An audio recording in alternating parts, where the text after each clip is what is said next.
தமிழ்நாட்டு இளைஞர்களுக்கு அன்பான வணக்கம். ஒன்றிய அரசினுடைய பணி நியமனங்களில் தமிழ்நாட்டு இளைஞர்களுக்கான வேலைவாய்ப்பு மிக குறைந்து வருவதை பலமுறை நான் சுட்டிக்காட்டியிருக்கிறேன். அது சார்ந்த பல பிரச்சனைகளை கையிலே எடுத்திருக்கின்றோம். கடந்த காலங்களில் குறிப்பாக வேலைவாய்ப்பை உருவாக்குகிற தேர்வு மையங்கள் தமிழ்நாட்டிலே அமைக்க மறுப்பது, அதே போல தமிழ்நாட்டிலே தேர்வு எழுதுகிற தேர்வர்களுக்கு வெளி மாநிலங்களிலே தேர்வு மையம் நியமிப்பது, அதே போல இடஒதுக்கீடு சார்ந்த அநீதி, இந்தி திணிப்பு என்ற பல காரணங்களில் பல பிரச்சனைகளை கடந்த காலங்களில் எழுப்பி அதற்கு தீர்வு கண்டிருக்கின்றோம். முன்பு மண்டல வாரியான பணி நியமனம் இருந்தது. அதனால் தமிழ்நாட்டு இளைஞர்கள் அதிக வேலைவாய்ப்பை பெற்றார்கள்.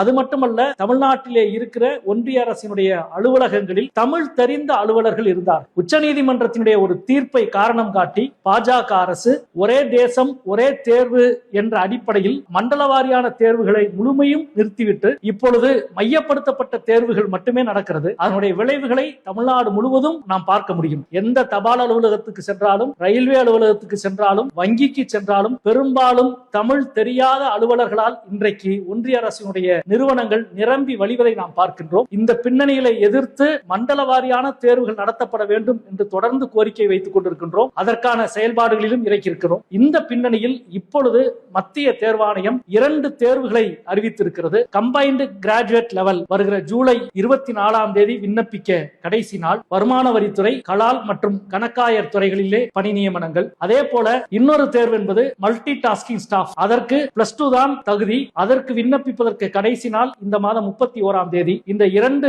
தேர்வுகளிலும் தமிழ்நாட்டு மாணவர்கள், தேர்வர்கள் அதிகமாக விண்ணப்பிக்க வேண்டும் என்று நான் கேட்டுக்கொள்கிறேன். தமிழ்நாடு அரசினுடைய தேர்வாணையம் நடத்துகிற தேர்வுகளில் குறிப்பாக விஓஓ போன்ற தேர்வுகளுக்கு 24 லட்சத்துக்கும் அதிகமாக விண்ணப்பங்கள் வருவதை நாம் செய்தித்தாளில் பார்க்கிறோம். ஆனால் அதற்கு நிகரான இந்த தேர்வுகளுக்கு சில லட்சம் விண்ணப்பங்கள் கூட வருவதில்லை என்று சிலர் ஆதங்கப்படுகிறார்கள், கவலையை தெரிவிக்கிறார்கள். அந்த கவலை போக்கப்பட வேண்டும். இந்த 2 தேர்வுக்கும் தமிழ்நாட்டினுடைய இளைஞர்கள் மிக அதிகமாக விண்ணப்பிக்க வேண்டும். இந்த தேர்வுகளில் நீங்கள் தேர்ச்சி பெறுவது தமிழ்நாட்டு இளைஞர்களுக்கான வேலை வாய்ப்பு மட்டுமல்ல, தமிழ்நாட்டிலே இருக்கிற ஒன்றிய அரசினுடைய அலுவலகங்களில் தமிழ் சார்ந்தவர்கள் பணியில் நியமிக்கப்படுகிற பொழுது நிச்சயமாக சேவைத்துறை சார்ந்த ஒன்றில் மக்கள் அதிகமாக பயன்படுவார்கள். எனவே இந்த 2 தேர்வுகளில் அதிகமாக தமிழ்நாட்டு மாணவர்கள், தேர்வர்கள் விண்ணப்பிக்க வேண்டும் என்று நான் அன்போடு கேட்டுக்கொள்கிறேன்.